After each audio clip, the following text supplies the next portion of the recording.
Welcome to the Author Your Life podcast, where you can write a new script for your life and become the hero of your story. I'm your host, David McRae. You are the author of your life. Let's get started. All you have to decide is what to do with the time that is given to you. In my experience, there's no such thing as luck. It is not our abilities that show what we truly are. It is our choices. Hello, my friends. Welcome back to the Author Your Life podcast. Today on the podcast, we have Gosia Scarrott. Gosia is a visibility coach who empowers women in business to become more confident and bold leaders by coaching them on mindset, leadership, and style. Her ultimate mission is to give people a new vision inside them, help them see and believe how worthy they are so that they can unlock their great potential and achieve success in business and life. Now, gentlemen, this isn't just an interview for the ladies. What we discuss during our time together is applicable and relevant to both genders. Also, you might be wondering what the notion and concept of visibility is. That will be explained and become apparent to you as the interview goes on. Now, some of the things that we discussed in our interview was how personal development is as much unbecoming as becoming, how to develop self-worth, how to find your hunger, how Gosia uses style to develop the right mindset and attitude, and the importance of finding your inner child. And of course, we discuss a whole lot more in between. So without further ado, please enjoy this interview with Gosia Scarrott. Gosia, thank you very much for joining me today. We've been speaking quite enthusiastically about this interview just before we've come on live. Thank you so much, Steve. Thank you for inviting me. No problem. Thank you for being here. So, I don't like to start with the what in an interview. A lot of interviewers, I notice, do this. They start on who the person is, kind of what they do. They talk about sort of the things that you can find on a website. And I like to start things off a little differently. So I don't want to find out about what you do. What I want to know, Gosia, is why do you do it? Why do you do what you do? I think with every why there would be always a story. So when I look back at my life, I just I would say connect the dot to what actually I have experienced. And then this why I feel that just emerged from life experience. So in my case, it is just this, especially this one event in my life that really created such impact, profound impact on me. And this inspired me more than anything else that happened in my life, really, to use this experience and then inspire other people and help them with what I am doing right now. So I currently work with women and I help them become more confident and visible leaders at work and in business. And where this all confidence and this drive to actually help with this, not something else, started, it was just that I was that person quite a few years ago when I found myself being in full-time employment, and I just became a manager at work. And yeah, on the outside, I saw myself as quite, high achieving person, and pretty much on the outside everything looked like a one big box ticked, right? So good qualifications, good position, at work, good money, nice flat, good life, Yeah. But actually, what was going on the inside was something completely different. So I literally really struggled with sense of my own identity, because for most of my life I was building my sense of worth on the outside, so achievements and all the stuff that I just mentioned. But actually, throughout this process, I actually detach myself, disconnect more and more with the core and essence of who I really am. Because that's what exactly happens when you are driven by what's happened on you to your life on the external. That includes also people you surround yourself with. You very often, cannot be, kind of fulfilled and happy without being in a relationship, without having someone with you, and things like that. So at one point, I just realized that I am somehow empty on the inside. There was something big missing.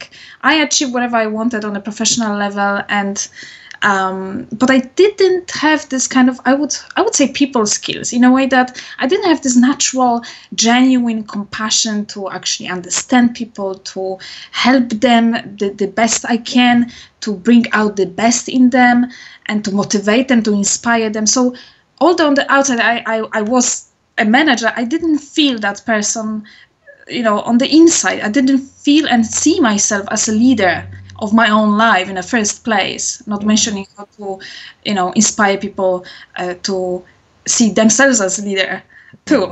So that's where it started. I started really questioning, why this is missing, how I can change this, because I didn't feel myself in all of it, to be myself, to express myself. I knew that something is missing. So it really was difficult to live with this kind of sense of lack, basically.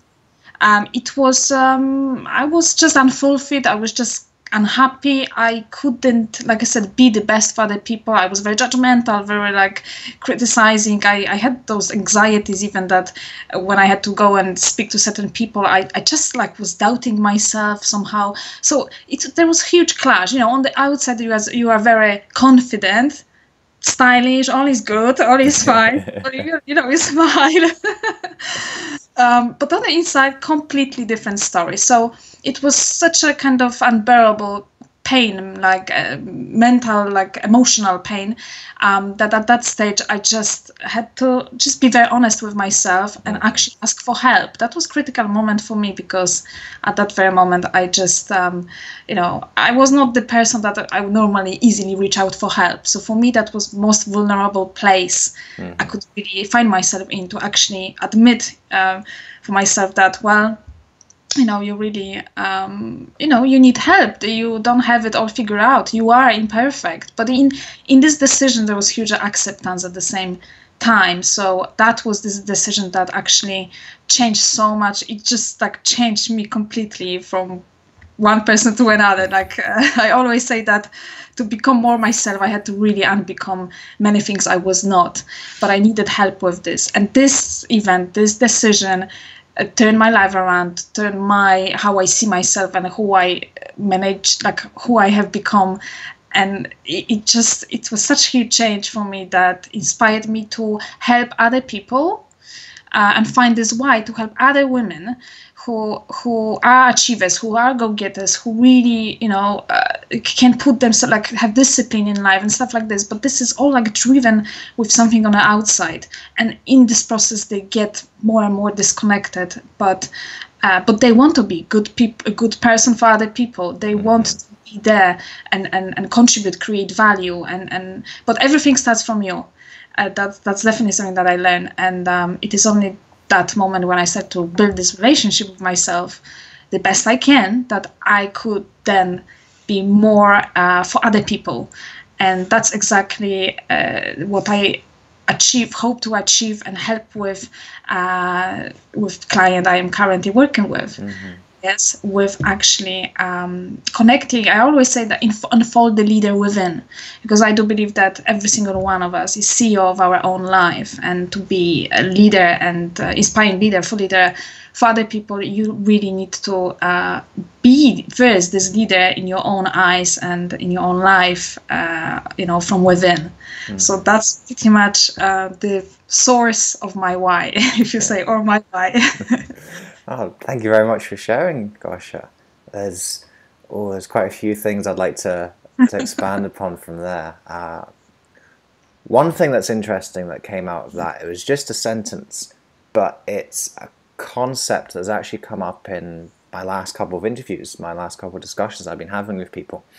You said that you had to unbecome the person you were in order to become the person that you are.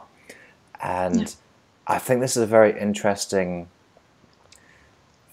thing that exists in personal development. It seems to me that so much of personal development, of finding who you are, being authentic, is as much a subtraction process as it is an addition process. You actually have to get rid of the layers, the stories, the scripts, that aren't aligned with who you are, and really sort of delve deep and dig down to find out who you actually are. And I think there's maybe a misconception of personal development and self-growth, that it is finding something outside of yourself. You were mentioning that in your story, finding something outside of yourself and plugging it in.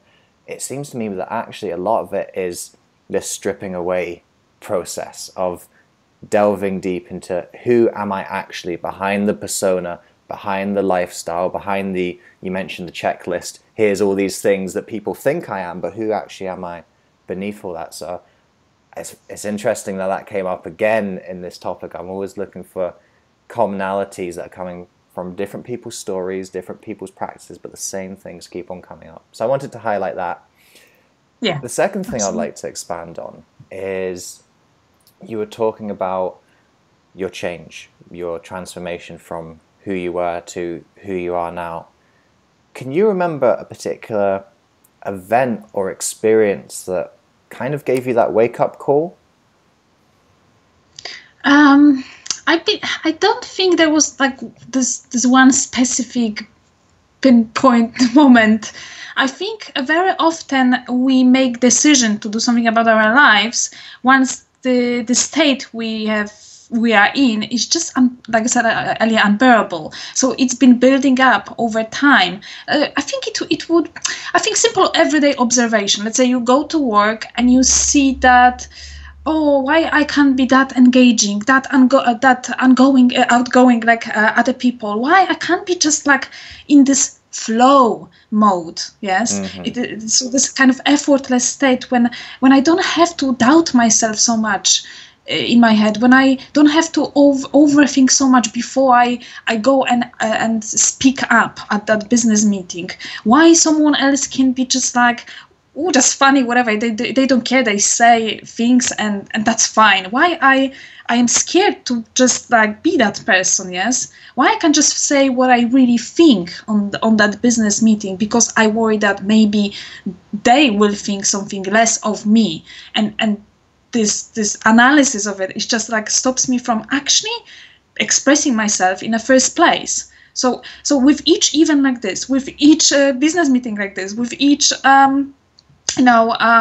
just day at work like this, when this inner chatter and things like this are running through your head, it blocks you more and more and more. Like I said, it disconnects you more and more and more with the day. So on one hand, you obviously feel that you don't feel basically good about yourself. Yes, it affects your self-esteem. Well, especially for person who does not have been measuring the worth through external things rather than really honoring who you really are without all those things. So I think no specific moment, David. I would say for me it was just this kind of the whole journey of spending years, and then I think as you grow, you are more aware of who you are. Of course, very often in your 20s, you're like, oh, who are you? But then later on, you just like grow this consciousness, this understanding more.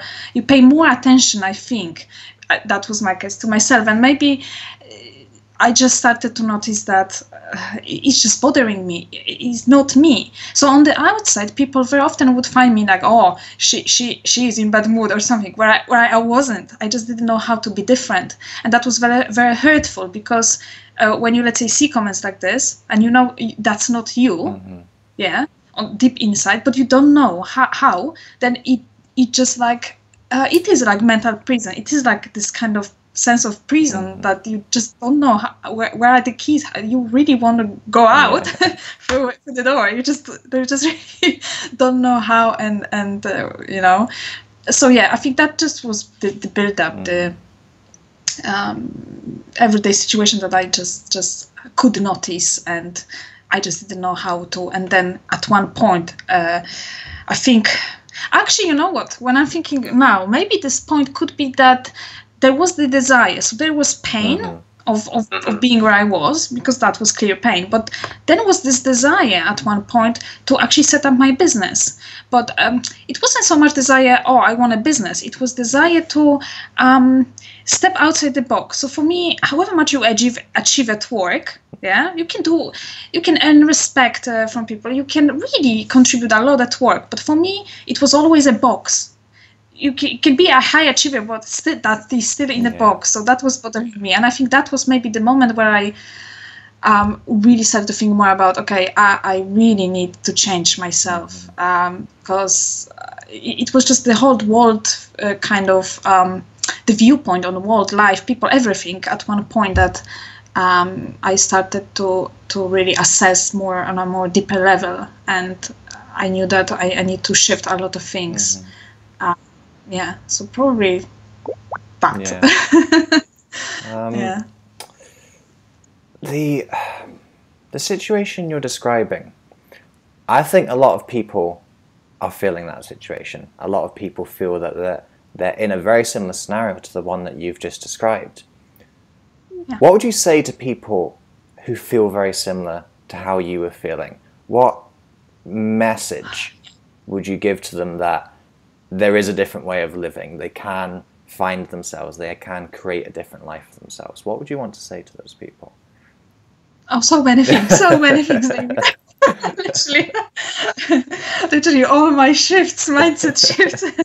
But the key, I always talk about self-worth. But self-worth is like the cluster. It's not just like self-worth. It's just like many things that actually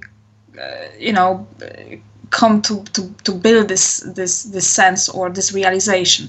So I would say that start from self-kindness, because that's what I was completely lacking in the first place. So when I was working at that time with my mindset coach, I started to open myself up on this kind of idea. Okay, how do I really talk to myself? What is going through my mind? And I used to have a lot of self-talk. So it was just more looking into, okay, how can I be more kind and understanding towards myself? So start from this. So instead of really criticizing yourself for not maybe achieving this or that, or not being that, super extrovert, funny, humor person, who I think in our culture have the, like maybe not priority, but I think in our culture there's like so much. That's kind of who you're supposed to be, isn't it? They're put on a pedestal. Yeah. This is the type of person you should be, the funny Absolutely. extrovert. And I have always been more on an introverted side, and I know this. But just things like this make me feel I didn't question my self-talk, my like feelings in those situations. I just took it for granted that no, it's like there is something wrong with me. I need to, So I think self-kindness is such a almost like understated a concept that maybe I don't hear that is talked about that often, but it really is about self-compassion, maybe self-forgiveness. Something. The one little thing that I did that turns out to be massively impactful was I wrote a letter to my inner child, because everything starts really those limiting beliefs, the how you feel about yourself and stuff. It has got roots really, in childhood-centered events. So very simple thing to do. Just grab a journal and just write a letter to yourself back when you felt that you wanted to hear something that you didn't at the time. So maybe even that was hurtful in some way. And I'm not talking now about like diving so deep and even psychotherapy and things like this. No, just simple thing of maybe turning lens back to you, but when you were a child, and basically maybe write something that.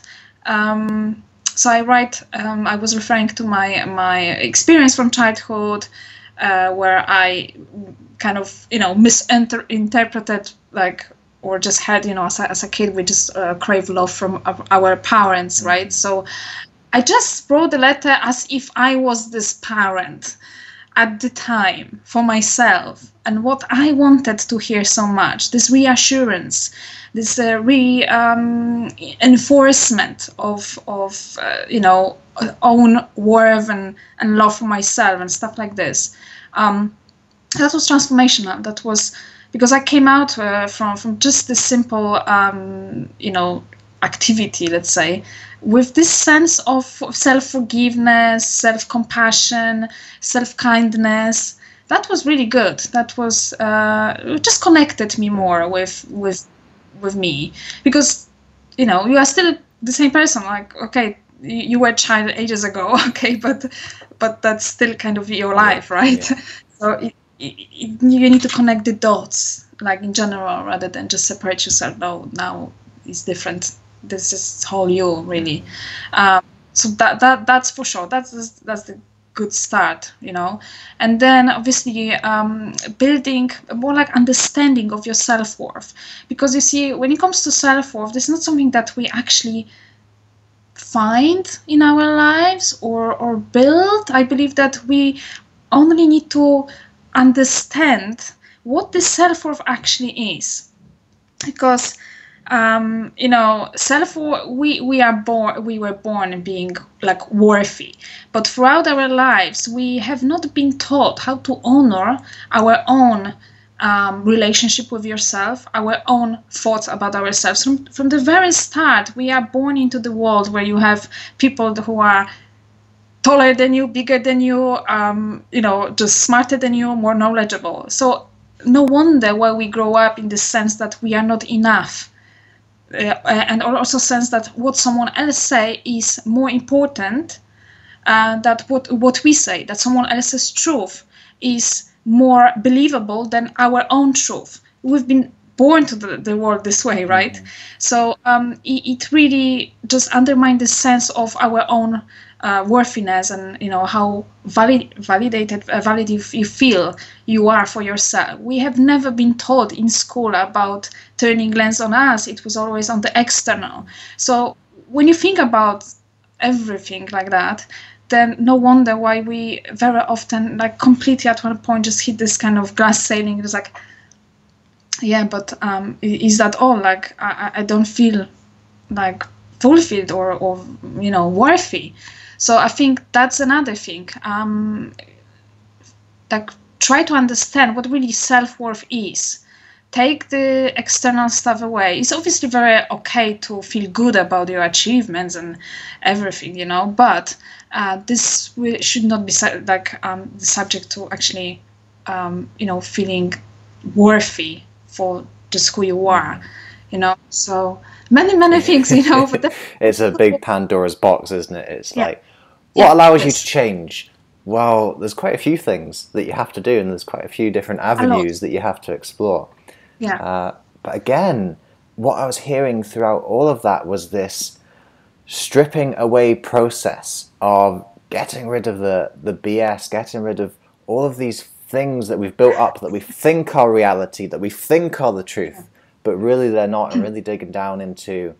I really liked that you're talking about sort of the inner child, and I believe that at a very young age, that is when we are the most authentic. It's when we are in touch with ourselves more than possibly any other time in our lives, because from that point on, all the external influences start to come in. We start to get conditioned by our parents, conditioned by our peers, conditioned by societal expectations of who we're supposed to be.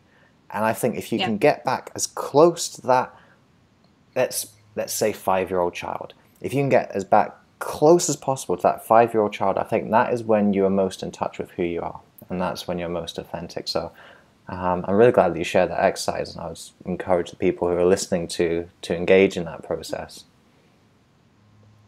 Yeah. No, definitely. The just simple act of taking time for yourself. We very often numb feelings, right? When you fear, like referring even back to what I said, when you are at work or in any situation, you feel really saying what you really think. Okay, it is just that you fear the actual feeling that will come when you say it. So very often it is not just, let's say, fear of public speaking. It's just like fear of what if this goes wrong? What if the actual feeling embarrassed or shamed or not accepted or not enough. We kind of know that this kind of core limiting beliefs, like I'm not enough. That's going back to what I just said earlier. It's just.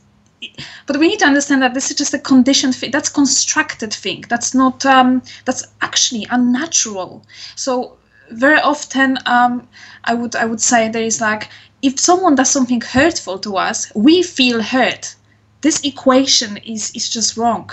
But that's what we run, because. But why we are hurt in first place by opinions, by whatever it is, because we take someone else's belief about ourselves over what we believe about ourselves. You know what I mean? We just and that's how it is created. But I think the best solution to it,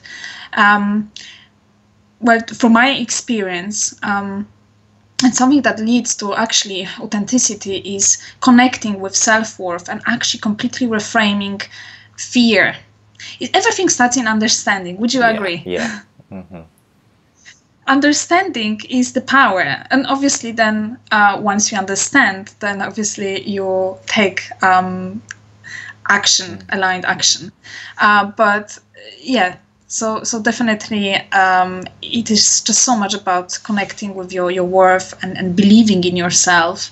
But if you want to believe in yourself, you need to like understand that you mustn't take someone else's idea and concept of you as the truth. You need to create your own truth in life. We very often like measure our worth. I like the comparison, like for example, you wanna have nice, great suit, right? Mm-hmm. And you so made to measure, right? And when you go to tailor to have this suit made to measure, your tailor doesn't use a random stick, right, to measure you, but the actual right tape measure. And then, but what happens if it's wrong stick?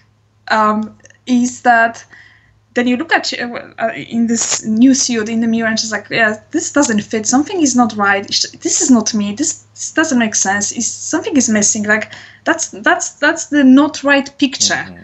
Like, yeah, mm-hmm. Imagine.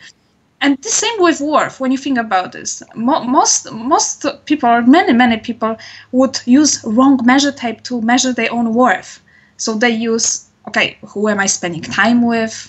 Then I feel better. If that's influential person, then I feel so much better about myself. Or if I am in good relationship, I also, I feel so worthy. Or if I have good paycheck, yes, or even personal style. If I literally look great, like, oh, I feel so like much more, validated, like worthy. But actually, these are not really. These are the. This is the wrong stick. Yeah. This is so you need to use. So the solution to it is that you basically need to use like your own sense of, or connecting with your own sense of identity, like who you are as a person. This should be your compass, your measure tape. So instead of defining yourself as by position at work, by what you do, it's like identify yourself, like actually define yourself by who you actually are. Mm-hmm. So for example, I am a loving, caring, thoughtful person, right? Big heart, encouraging. So you define yourself like by who you are. You look at your whole life. It's like, what sort of qualities about you can see when you look. if you connect with this sense of who you are, then this becomes the compass to actually really connect with the self-worth, not what you do on the outside, if that makes sense. So yeah, that's basically a great long conversation, but that's what I'm aiming at. It's really about turning a lens on who you are, and being that leader from within, like inside out, rather than outside in. So even when we talk about leadership, it is so much about not so much even about presenting skills, strategic approach, yes. That's outside in approach to leadership, right? Yeah, you are good, organizational skills, all sort of stuff. That's all good. But I am a firm believer that you really cannot bring out the best in people if you cannot bring out the best in you, right? I don't know if you would agree, but that's just my experience, because it is only when I shifted this in me, then I left the job. But how I interact with people and how I feel about myself, because I am more true to myself, that's something that makes me feel like a leader in my own life, So proactive approach rather than just reacting to, things. And I really liked that expression that came out during your answer there. I might be paraphrasing this slightly. Don't believe what others say about you more than what you believe about yourself. That wasn't quite the right wording, but when I listen back to this, I can get the right wording, and I think I'll stick that in the show notes. That was a really powerful way of wording it, and I really resonated with that. So thank you for that piece of wisdom in particular. Thank you. So I'd like to shift gears a little bit, and I'd start to look at what you're doing since you've changed. What are the things, the concepts, the habits in your life that have allowed you to go from where you were in that place of not feeling authentically you, not feeling who you were, to where you are now? Still with maybe some work to do, but feeling a lot more kind of relaxed and sort of connected with yourself. The first question I'd like to ask is, what are 3 important habits that you have? 3 habits. Habits are powerful. You know what? Definitely first one would be simple gratitude. Simple gratitude. We all know the concept, but I think it is extremely powerful, because so what I do, I definitely have my journal, and I just write down every morning 10 things, very specifically. I literally number from 1 to 10 on the page, and only then I feel every single line. So I make sure that it's 10. I don't know. I just like, just said this, and it's amazing, because it really connects me to, of course, what I am truly grateful for. It makes me feel that there is always something I really can be, happy about and appreciate. Yes, however small thing is very powerful. So that's the first habit. The gratitude list. Another habit is on the similar note. So it would be journaling, which I would normally do maybe just a last thing before I sleep. So gratitude I would do in the morning, journaling more in the evening, to be honest, just to reflect. So I like journaling for to reflect on what has happened during the day, or any sort of thoughts that have occurred, and so that's very good, because then I can, a few weeks later, I can just read the page, and I have really very good sort of perspective. Some of the stuff is sometimes in our head when we write. Yes, and that's what it is. That's what we need to see. What the heck were you even thinking about? So so that's good. That's really good. It's very gives you clarity as well, as you probably agree. And you said third habit, and you know what? Third habit that comes to my mind is because I have built this habit. I was very determined to build this habit, and I started actually my business as an image consultant, and then I shifted to coach. But actually, on this note, is like putting myself together, like personal style. So this is something that I really used to express myself, but more like it is very empowering thing for me. Yes, it is sort of created on the outside when you think about this, but it actually comes from your inner discipline. And that's something that, I have built as habit. And it is just very, very easy to, for example, you wake up and you don't feel like, like good, or like, oh, you can't be bothered. But because for quite a long time, I literally created this discipline. I was like, I don't care how I feel.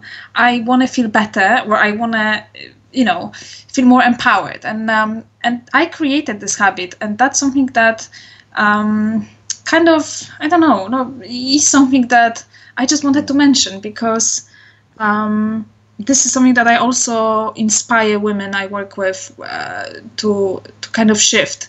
It is so much about attitude toward yourself. It really is. Style is just mindset.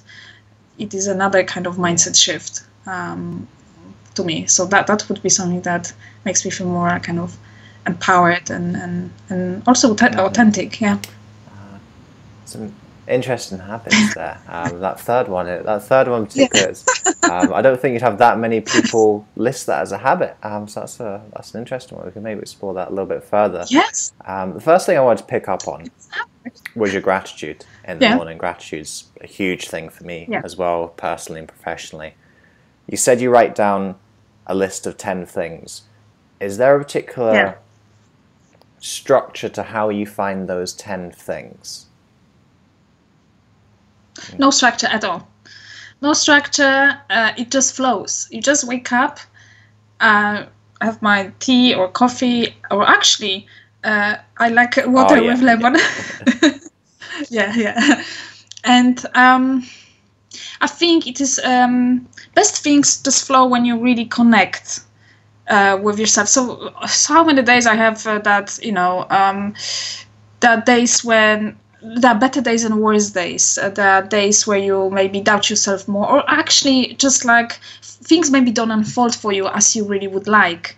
And it is just like just grabbing the journal, and it comes really from heart. It's just like as genuine as possible. So gratitude is not a technique. It's not tactical. It mustn't be tactical, because it won't be authentic if it's tactical. So that's why it is just like natural flow of very small things. And it is the most beautiful, I think, thing about gratitude is that you see the essence of it when you are in the place of lack on the outside. You know what I mean? That maybe things are not the way you want, and then you connect so much with small things, very small things, and then it kind of enrich you more as a person. It adds to the self-kindness. It kind of blends with this, true sense of you. So yeah, that's how I see it. Okay. This might be the same answer, but for your second habit with the reflective journaling in the evening, is there any way that you start the process with that, or helps to get things flowing? Is there a particular way that you do that? Or again, is it very much just tapping into the heart and seeing what comes out? I thought it might be. I know that sometimes, it depends on the person. Some people just like to have certain questions that guide them through, powerful questions are very powerful, yes. So it's good sometimes to use, but I personally definitely don't. I literally, I think just I definitely, however I feel, I just like want to maybe capture it. So let's say I would feel upset about something, I don't know, for example, I would just realize that in the past, journaling really helped me clear it actually from the system, like make a peace with it. So I will then be aware of that and will journal rather than... So journaling about something that that maybe is just like really somehow bothering you, I think just is something, that I find good to do. But the same about obviously good things. So yeah, I don't have any specific tactic. It's just like from heart, yes, how it feels. Okay. Yeah. So elaborating on that third habit a little bit more, talking about style and how your sense of style, and what I was hearing as you were describing that is almost style as a form of creative expression. Is this is who I am and this is what I'm putting into the world, and you can express that through style. And for you it seems to be that style helps you show up in the world and show up during the day as who you are and a better version of you. What I'd like to know a little bit more about is what else helps you to do that? What else helps you to show up as the best version of who you are day by day? I think it will be, you see, I would literally break it down to what best version of you actually means in the first place. What is the best version of you? Okay, because we have version that we can show up from our kind of lower self and from our higher self, right? So for me, when you show up from your worst self, or let's call it like lower self, for me it is everything is about attitude and mindset, absolutely everything. So it would be, do I show up in the world like from the place of fear, lack, doubt, things like this, self-doubt, like criticism, like scarcity, things like this? Or do I show up from the place of faith, love, understanding, self-acceptance, right? So these are two like completely like opposites. So I think to me, showing as my best self in the world, it is literally connecting more with my higher self on a daily basis. That's how I see it. Because even like, we mentioned style, but the truth is that it is not to me so much about what I wear. It is just like self-attitude, which comes from the place of love and self-acceptance and self-kindness. That's why I'm doing that. There is no other reason, you know what I mean? Like that's the core. So what else? It is, I think it would be, again, connecting with yourself. Because for me also, showing up as my best self is showing up as the most empowered and authentic version of me. That's how I see this. That's my best self, most empowered and most authentic. So now, how can I make myself more empowered? And that's different for each person. Absolutely. For me, like I said, style was something that would empower me. But actually, more than anything, it is this kind of state of mind. So. Like overcoming fear and this kind of fearless attitude. And again, like self-acceptance, self-worth. That's something that makes me... I personally think that you just cannot be really authentic if you don't connect with those things. Because let's look into it. For example, if you want to show up authentically in the world, right? Can you be really authentic if you fear being yourself? If you lock yourself, can you be authentic if you actually fear to be yourself and fear to show up as you and fear to be liked or disliked as you? If you are not able to take off the mask, no, you cannot, in my opinion. Well, I know it from my own experience because I was most of my life I was wearing masks. So that's the first thing, So, showing as best you is showing as authentic as possible, but then you need to define what authenticity really means to you. And to me, authenticity means being yourself. But then how to be yourself? And that's, again, answer different to every single person. Because I can only know what being myself means to me based on my life journey. And I think you mentioned earlier that it's so much about unbecoming. It is, but it is not just this. It is also about creation. There's no one answer to what it really is. I think we all try to figure it out. It's definitely, I would say, yes, it is unbecoming by stripping of the layers of the conditioning, by growing. Unbecoming, to me, means growing understanding. Because when you understand, then you're like, oh, what I was thinking before, doesn't make sense. Like, now I can see it. Yeah. So that's one thing. But understanding on its own, that's great. But what about the creation, which is an action? The action part. So creation as well. So, okay, that's great. But with this new sense of understanding, how can I, take the next step? Or what can I do with this understanding? Okay, that's great. So, for example, when I understood what was stopping me, when I reframed fear and doubt and connected with self-worth, then I almost automatically I started to show up differently. I became different with people, more understanding, more friendly, more just connected. You know what I mean? So it became an automatic process, but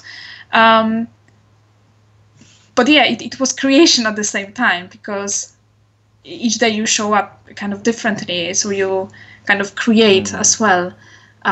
And there's also the direction that you want to set up maybe for yourself. The self-concept normally refers to something that, in the future, let's say, yeah? Because you just think, okay, but how can I, what can I bring to the world, to other people? How can I, what do I want to actually do? Yeah, that's another thing. But like I said, from this place of understanding, it's just much easier to see your vision and what you want to do. But yeah, so best self basically is definitely about empower, showing up authentically and in an empowering way. And I think every single person needs to answer this question for themselves. What it means to me. Yeah. All right. So, going from best self to maybe times where you don't feel your best self, you were talking earlier on about your struggles and your challenges of not being who you were and trying to find yourself. What keeps you motivated during challenging times? I think what keeps me motivated? I think it will be just this self-kindness again. So when it's tough, when the things are not even unfolding in your life like you really want, at the end of the day, the biggest treasure you have is how you respond to what's happening. That's in your control. So yeah, it's just how basically your own relationship with yourself and what you really experience, what you feel about this when you are alone in the room. You know what I mean? You are alone in the room, you are just with yourself, and basically just connecting with this sense of worth, that regardless of how things on the outside go or not right for you. I even recently literally was going through it. I had some health problems that literally I don't know, it was just running from hospital to hospital, some antibiotics, all sort of stuff. for almost 12 weeks, it was just out of calendar time for me. And I could get so frustrated and so like, I don't know, just kind of unhappy that why things are like this and things are stop holding me back. I want to do some work, whatever. But you know what? It is that we don't really have, I believe, that much control over what really happens on the outside, right? I didn't ask to be ill. I didn't ask for many things. Things just happen sometimes, right? And it's not your fault, but it's absolutely your 100% responsibility to how you respond to what's happening, right? So I think this understanding is what motivates me, that because it gives me the sense of control that, okay, it's not going like I want, but I love myself, I accept myself, and I am in full control of how I look at those things. Okay, there must be lesson there. I like to think there always is. Yeah. So there's always learning. So that's something that this pure acceptance. I think someone once said that when you accept what you accept, you are beyond. Who said, but it's good because you just accept, but it's not giving in. So it's just accepting, and again, that all goes back to how you show up. So if I want to stay motivated, I have a check. Okay, am I showing up now from the place of faith that things absolutely unfold the way at the right time? From the place of self-acceptance, self-kindness, right? Am I showing from the place of inner peace, with myself? Or, because that motivates me more than anything. I mean, motivates me or motivates me, let's say. So I think it is so much about, nothing on the outside really can motivate me better than I motivate, through my own attitude with myself. That's what I would say. Yeah. So, Gosia, you've talked a lot about self-love during this discussion. The next thing I'd like to ask is, how do we bring more love into the world?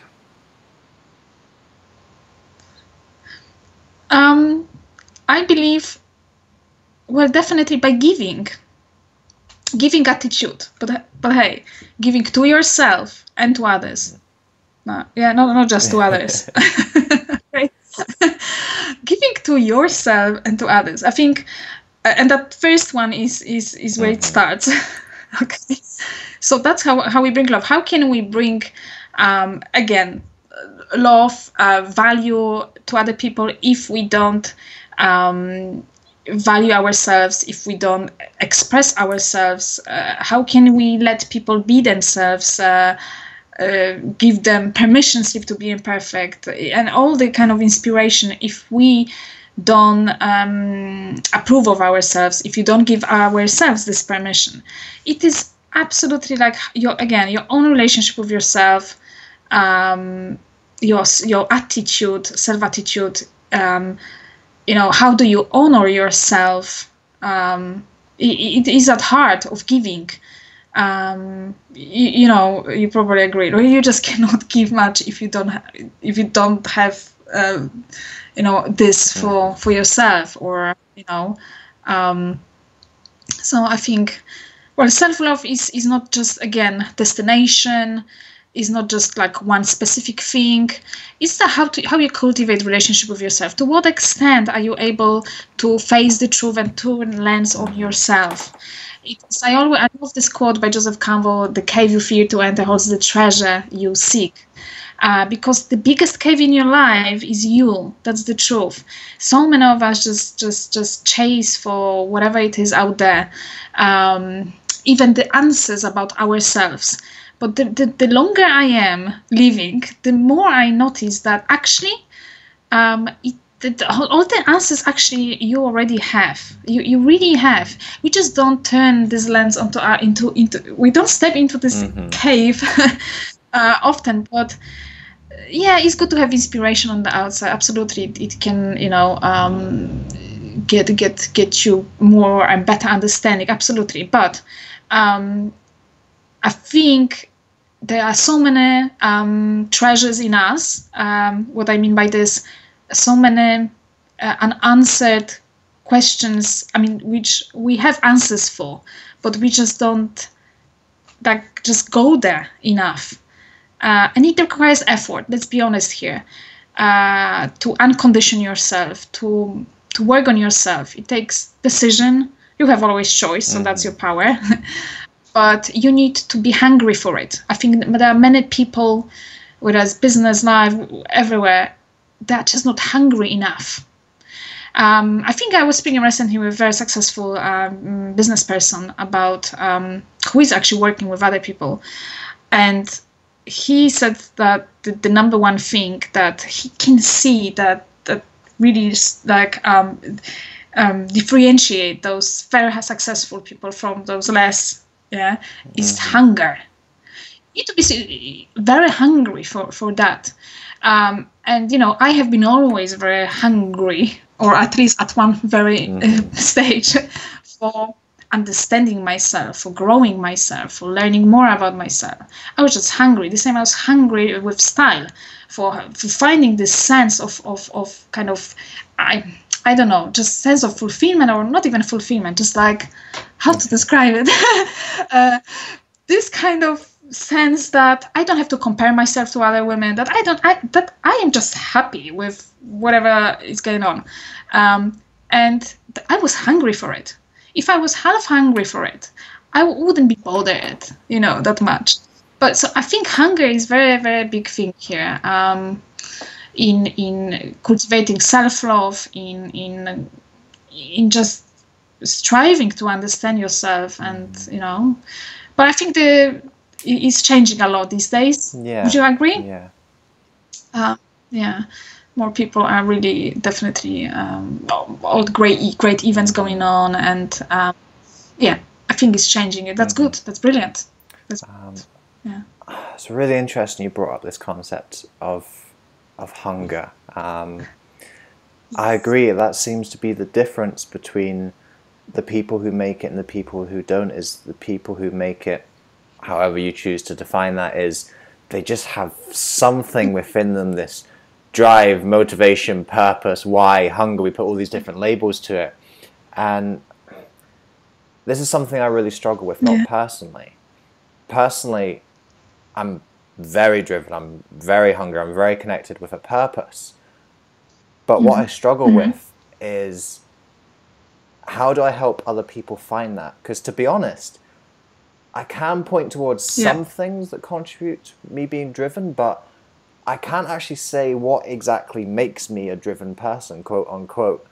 So talking about this concept of hunger for people who maybe feel they don't quite have this hunger, don't have this drive, do you have any insight on how someone develops this? Yeah. Develop hunger. Not through starving yourself or fasting. Yeah, you'll get hungry doing that, but that's maybe not what you want. That's so fascinating, this concept, actually. I must agree. Because there must be some science to it. Maybe hunger. The only reference I could have, David, is just my own life, right? I think I believe that this the person can find hunger if this person is connected to their personal values. See, all decisions are really value-based decisions when you think about this kind of big concept. So why I am so hungry for, or why I'm doing what I'm doing, okay, that was actually a first question, but it is really, I live to grow, I live to learn, I learn to grow, I grow to learn, you know what I mean? That's my driver, yeah? It's about connecting people with how they really live their life, how they have been living their life so far. Because even, however tough times or not I had throughout my lives, or my life, actually one, it was that I was always from childhood, I remember I was always like kind of studying, learning a lot. Initially, I was thinking that this is because I want to achieve so much. And yes, that was the part of it. But actually, more than anything, that was just this hunger for growth. And now growth is not necessarily kind of top value for every single person. Mm-hmm. Yeah. I think it is definitely connecting people with their personal values, which they can find by looking closely into their whole life and what kind of person they have been and what happened and stuff. And that will give good direction to or indication to, okay, well, how connect them with the hunger for the right thing, because maybe not everyone needs to be hungry obviously for the same thing, but it's just finding their own hunger for whatever they want.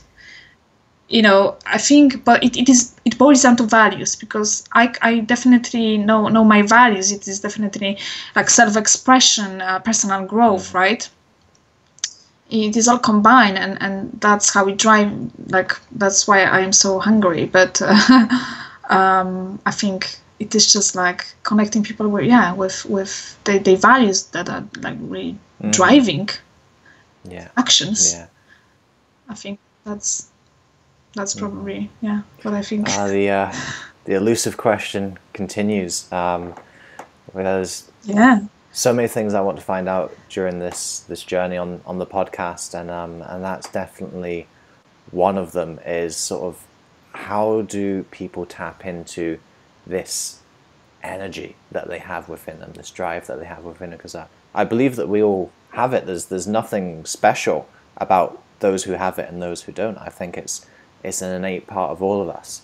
Some people find that connection and some people struggle to find that connection. I hope that someday I get a clearer answer on how we connect to that. So thank you for sharing your insights and talking about values. I think values are, they're in there somewhere. I think values are very important in terms of how we operate in life. Yeah, definitely, because I think, well, there's so many values, right? But I think the top two, I mean, like that are just like even like at heart, it's just either freedom or security. Yeah. If you choose, so many people stay in comfort zone, that's fine, but they operate because they value security over freedom. Yeah, and that's their choice. It is like, or for me, security was kind of maybe at one point to like a certain point, but actually the freedom, not following really kind of rules, not sticking to status quo maybe that much. And so you just like, when you go with freedom, you lose out on other things. When you are more grounded with like security in your life, you lose out on really freedom, and that's what it is. Some people just will not challenge themselves. They just will not, or maybe on a minimal level, because it still will be attached to their security. But some just almost like are hungry for the freedom. It is just, I think it's definitely the process, and this is not something really I think that can be just found. Hunger, you have your hunger, go. I think I think it is actually the journey, absolutely. And you never know how certain things can really change you and then put you back in a kind of security because of something that happened. And maybe this give you more strength to then even make bigger step toward freedom. It is definitely a kind of journey process. Yeah. Earlier on, you were talking about going back to your inner child. And my next question is kind of based on this. What advice would you give to a 5-year-old to help them live a fulfilled life? I think I would only say never stop loving, okay? Because as children, we have so much love. Never stop loving and never stop expressing yourself. Mm-hmm. That's a tricky one, but I think that's something that we really lose a little bit. I mean, like, yeah, with love, that's again, but yeah, I would say that that's something that we kind of it's diminishing, this kind of sense of expression, what we cannot, we cannot behave this or that, whatever. Yeah, we just kind of lose it. It diminishes. So. But with time, I see that, again, according to my own sense of like my values, it is just, just keep loving, keep expressing yourself. Okay, and then you will be fulfilled, because when you are fulfilled, you will be happy. When you have happiness in one hand and fulfillment in other hand, well, when you go for fulfillment, you will be happy automatically. But when you are happy, it doesn't mean you are fulfilled. So, but fulfillment, to me, fulfillment comes from being aligned, living my purpose, but also self-acceptance, even if the purpose is not there. You know what I mean? It's like, but purpose is actually, if we are talking about purpose, is actually not outside of us. It's just coming from those values. It's just living your purpose. Like, so that's something that without, if you block your expression and who you really are, you cannot be just fulfilled. So keep being true to yourself. Find your own truth. Like, express who you are, whether someone likes it or not. Keep loving yourself, so that you have more love for other people. Keep doing that, and you will be fulfilled, child. I don't know how many 5-year-olds I've got listening to the podcast, but for any who are out there listening. So I've just got a couple more questions to round off, Gosia, but be as open and expansive as you like with them. We were talking about your gratitude journal earlier on. What are you grateful for? Oh, wow. Today? Interpret it however you wish. What are you grateful for? I am grateful for very small things. I am grateful that I am that I woke up this morning, for example. I really am grateful so many people didn't have this chance today. So I'm grateful for this, for having roof over my head, for having food, for really simple things, for having health I have, right? For life itself. I am, however life can turn out and difficult can be or not. I am so grateful for just being part of the universe and just life itself. Absolutely. That's the biggest thing. And it's so good to put everything in a perspective. I mean, like step kind of outside of almost your own life and kind of appreciate life for life itself. To be honest with you, David, I think I am at the stage that I don't have to even live my purpose, give, achieve, whatever. I still am and will be grateful for life as it is, and that's this kind of sense of acceptance, for life, just like it's a very good state to be in, I would say. Yeah, that's it. That's what I'm grateful for. Oh, yeah. Lovely. Thank you for sharing. What legacy do you want to leave after you've gone? Legacy. I believe today, this may change or not. I would hope for people to say about me, let's say, as a legacy, that I really help them awaken them somehow from the inside out, help them be more themselves, help them just connect with with who they are at heart. So with that maybe child, or with person that they know is somehow missing. More often than not, well, people are at the stage where they actually feel that something is kind of missing here.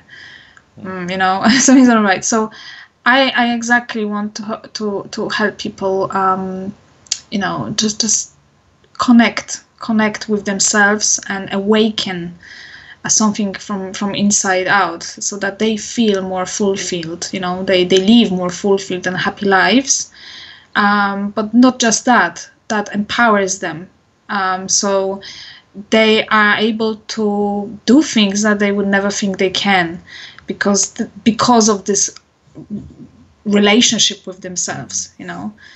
So that's at heart of course, my own change, my own transformation, and what I help with women in business.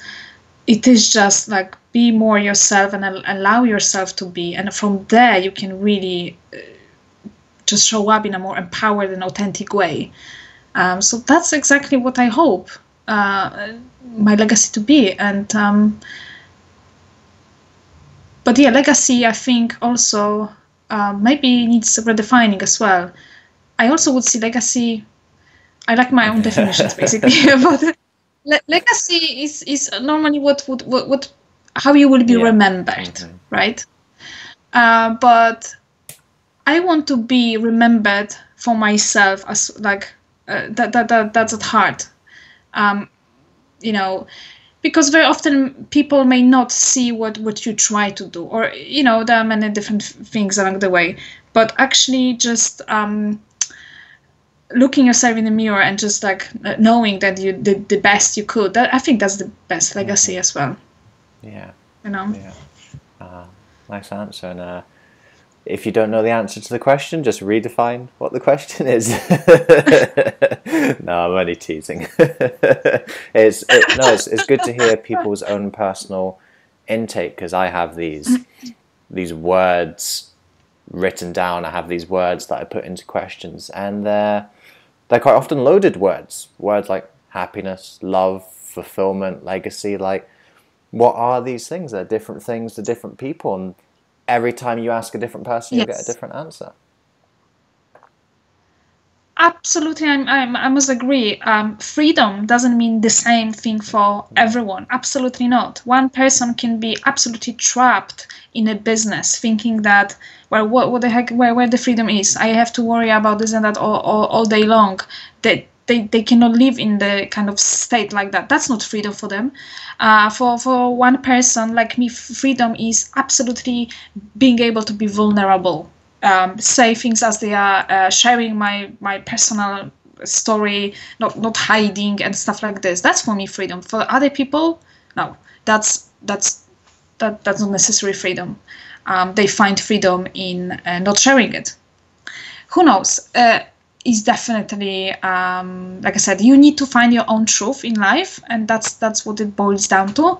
Not buying into other person's truth because someone is talking about freedom in that context. It means that context is your context as well. No.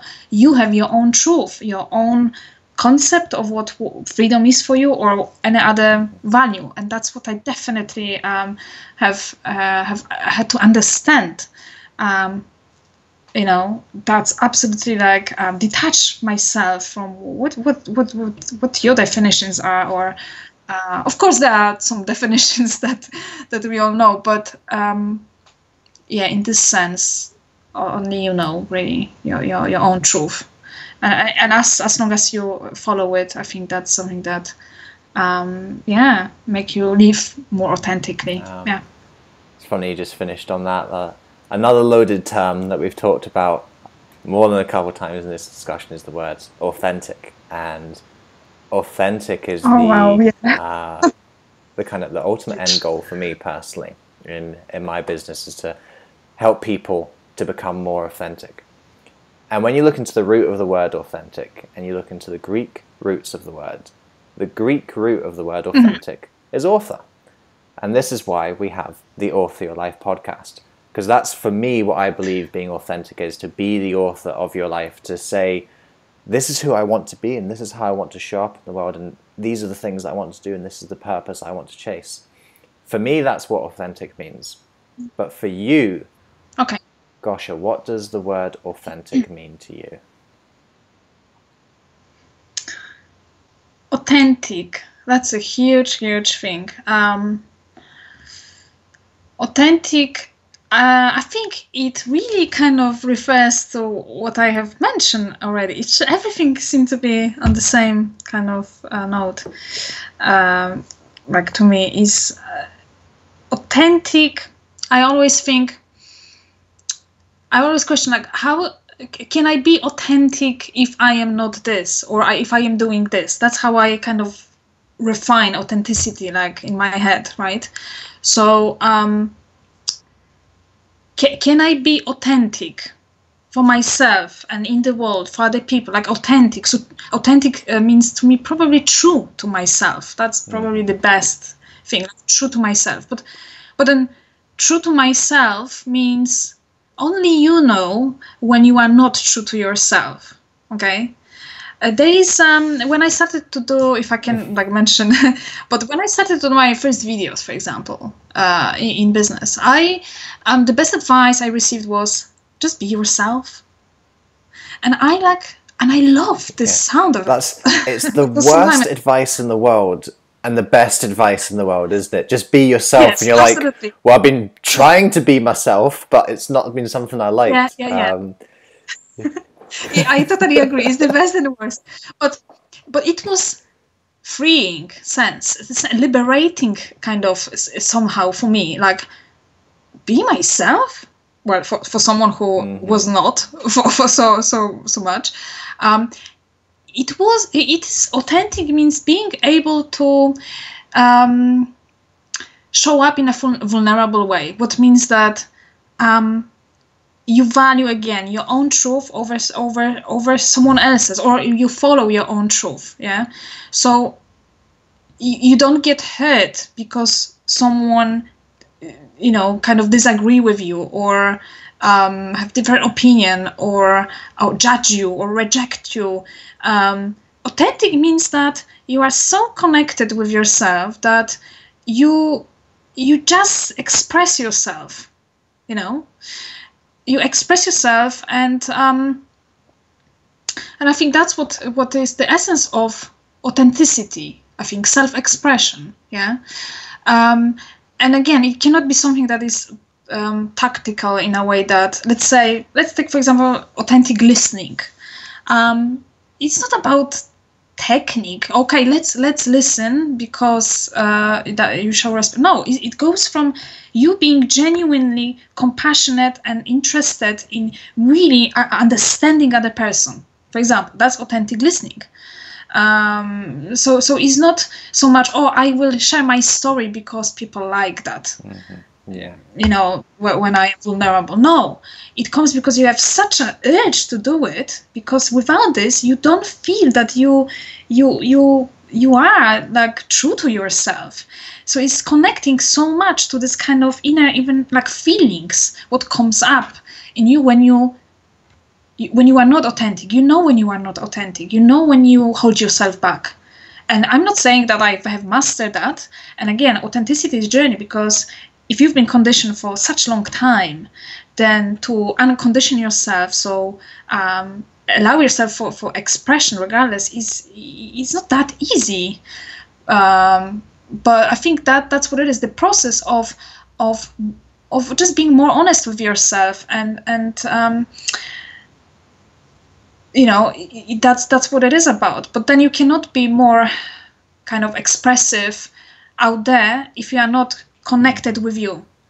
That's what I definitely had to understand, I must tell you, because for me very often, like even showing up, sharing my story, or just being like online live, whatever, it was like so many people may think that what the heck is she talking about, or whatever, and I know that, but then me connecting with self-worth, it gives me this kind of, I don't know, sense that I am absolutely above that. because I value myself, I value myself. And if you do, then you are more able to show up and be authentic. Because the only thing that holds you back from authenticity is your actual fear of, what happens, if you actually are. And it's also, again, the turning lens on yourself. It's like, again, complex, but it is just be true to yourself. And again, you define when you are not true, and what holds you back from not being true. What can you do to overcome that? That's how I see it. Yeah. Okay, so Gosia, people who've been listening to this interview, and yes, some might be thinking, what the heck is she talking about? But I guarantee there will be some who thought, you know what? Her story sounds a lot like my story. The things that she's talking about make a lot of sense to me. For those people, where would you direct them to find out more about you, the work that you do, and just generally the things you've been discussing during this interview?